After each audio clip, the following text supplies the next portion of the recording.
Ever feel like you suck at this job? Motherhood, I mean. Have too much anxiety and not enough patience? Too much yelling, not enough play? There's no manual, no village, no guarantees. The stakes are high. We want so badly to get it right.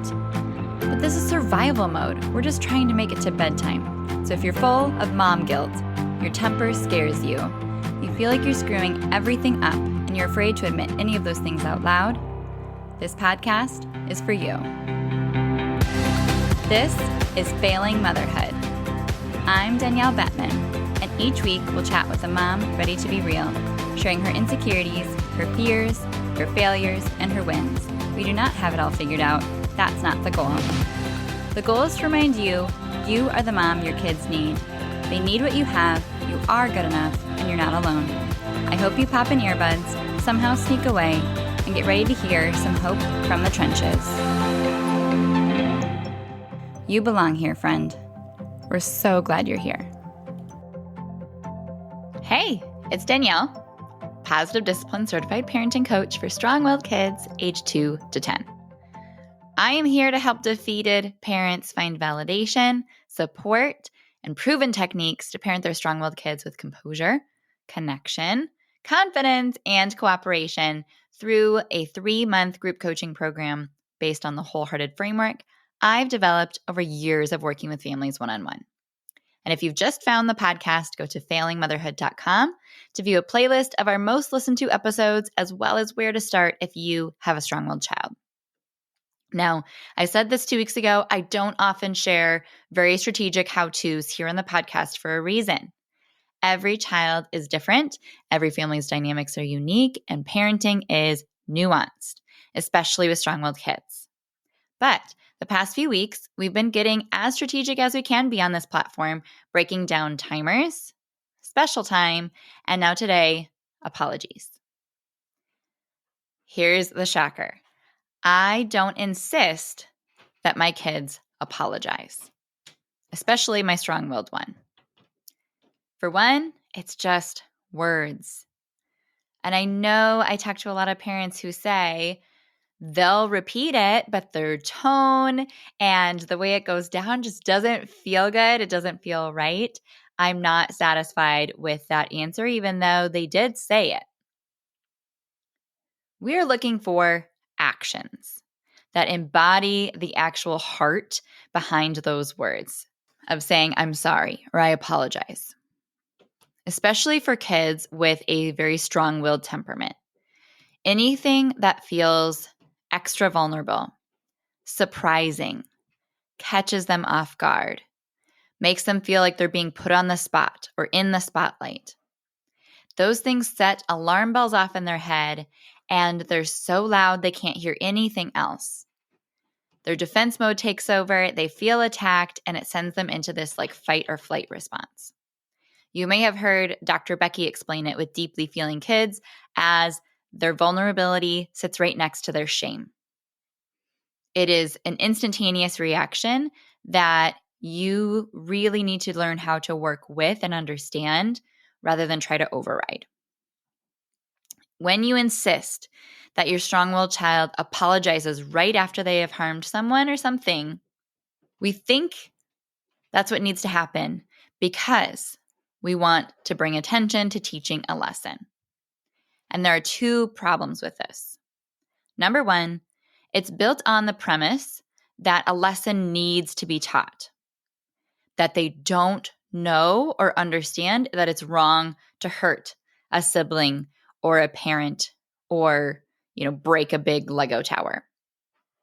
They know. They know better than anyone else, and that's why they are beating themselves up already in their head internally because they know. They've known for years, but if they could have actually done it in that moment, that's a different situation. The impulse control, the big emotional reaction, their thought process was completely hijacked in that moment.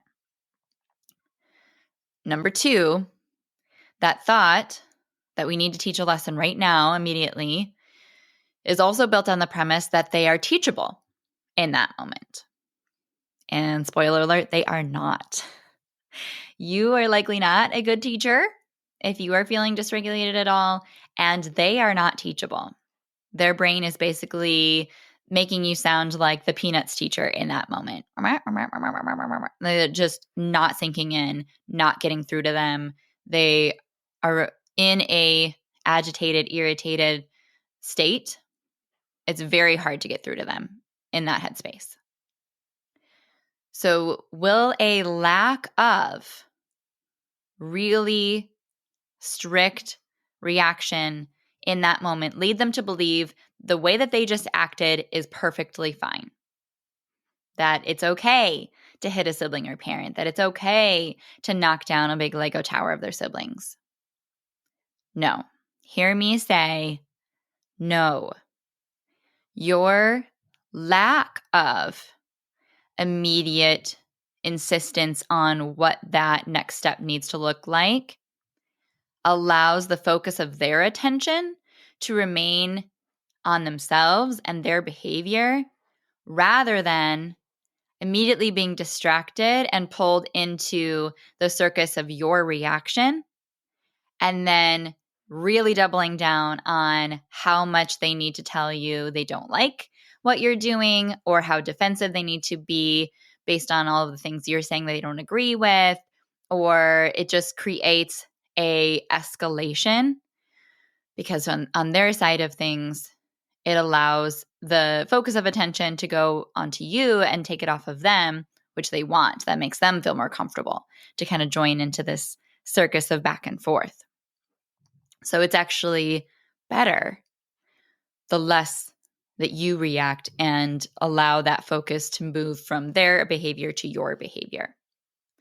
So in the moment, especially when there's big reactions and emotions, your goal is just to work on remaining calm by any means necessary, sometimes stepping away, and that's okay. Then helping get calm both parties. If you are giving your strong-willed child some space, you can check in and offer comfort to a hurt child or sibling during that time that you're just allowing a cool down process.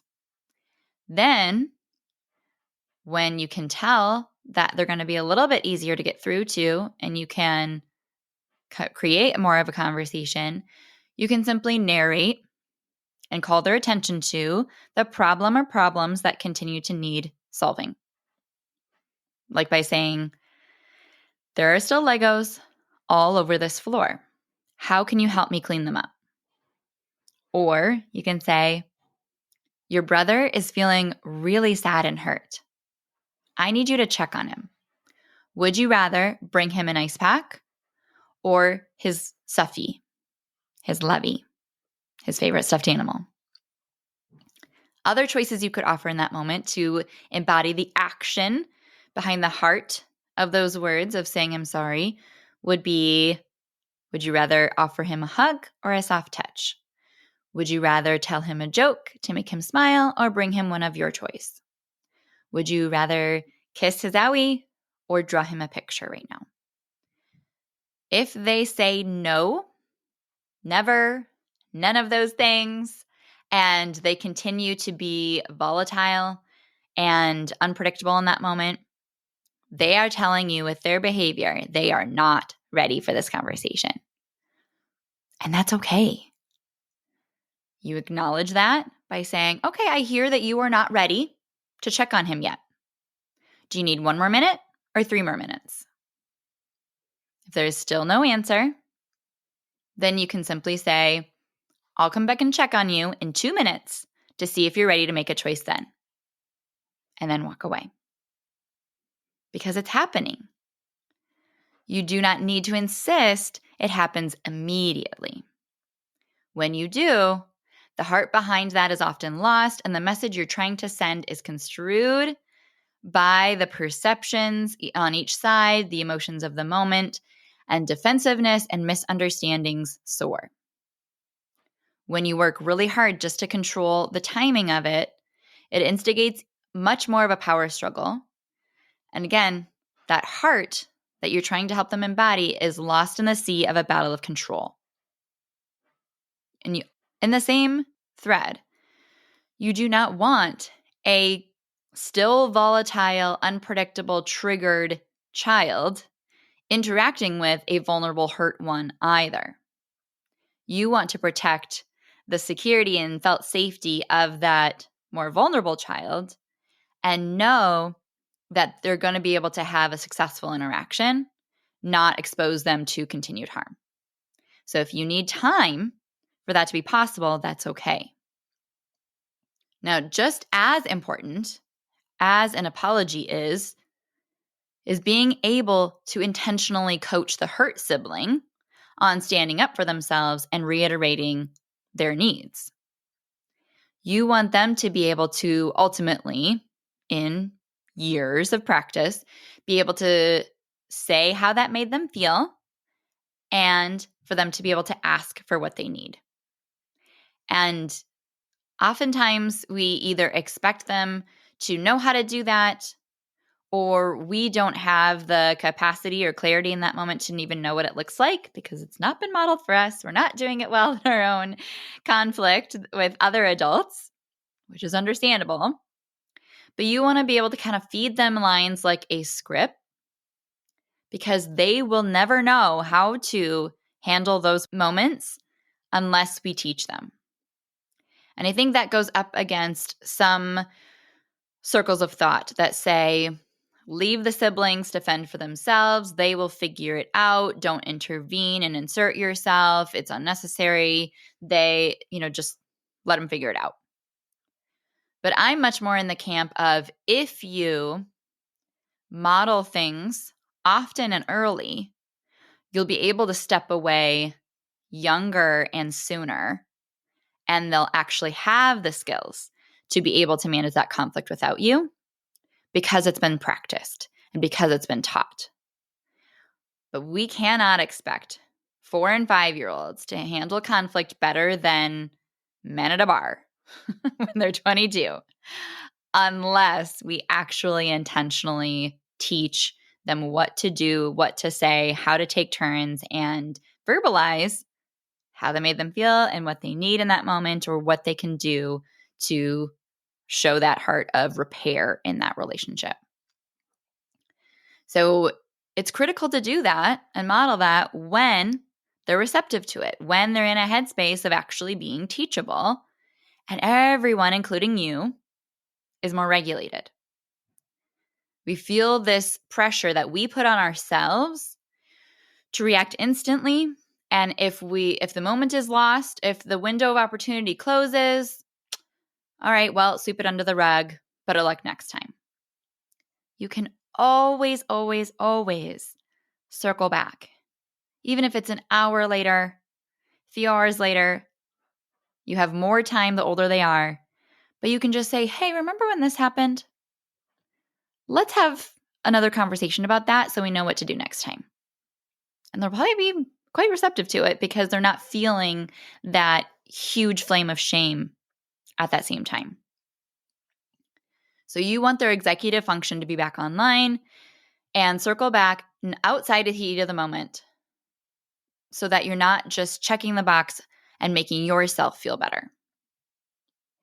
And then how I kind of close these conversations with my kids is I will have the strong-willed child come check on the other.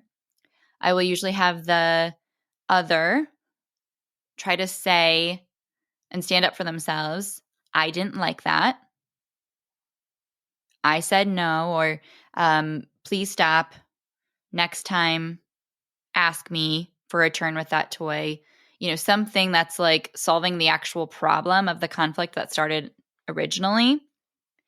And then I say, sisters forever. Other clients have taken that to be brothers forever or family forever. The child that did the hurting and the harm asked the other basically to embody the heart of, do you forgive me? But in words that make sense to little kids, they say, family forever.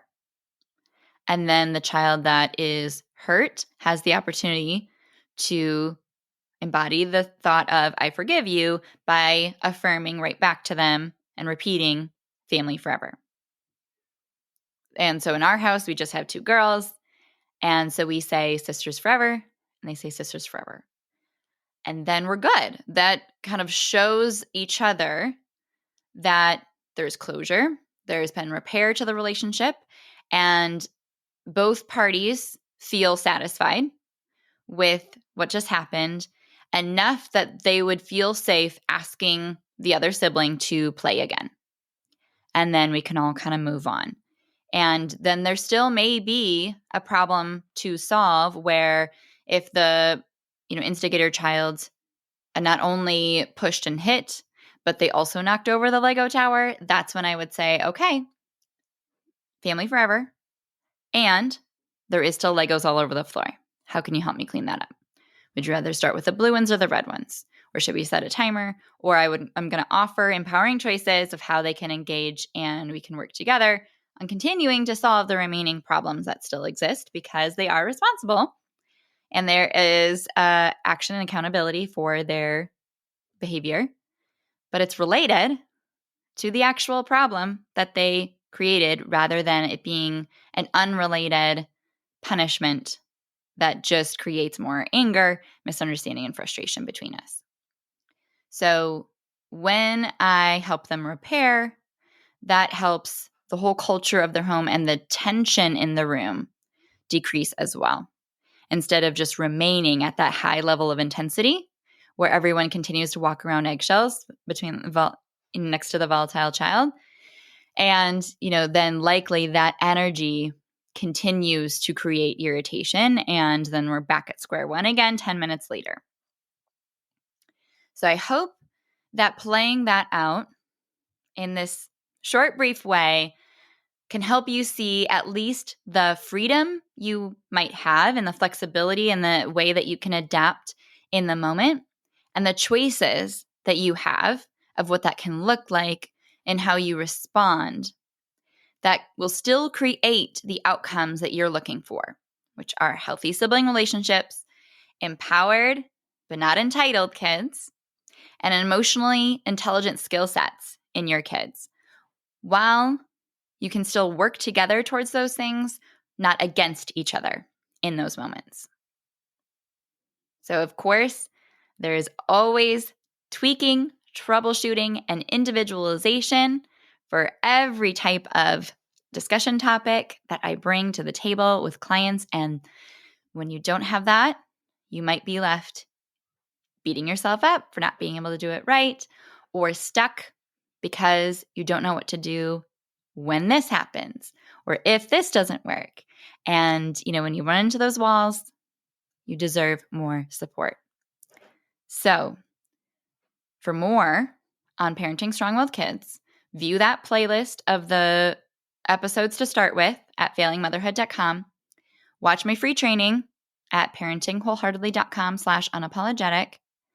And when you're ready for more of that individualized support that your family needs to get unstuck and truly transform your home in less than a couple months, then go ahead and apply for my program, Wholeheartedly Calm. I believe in you, and I'm cheering you on. Thank you so much for tuning into this episode of Failing Motherhood. Your kids are so lucky to have you. If you loved this episode, take a screenshot right now and share it in your Instagram stories and tag me. If you're loving the podcast, be sure that you've subscribed and leave a review so we can help more moms know that they are not alone if they feel like they're failing motherhood on a daily basis. And if you're ready to transform your relationship with your strong-willed child and invest in the support you need to make it happen, schedule your free consultation using the link in the show notes. I can't wait to meet you.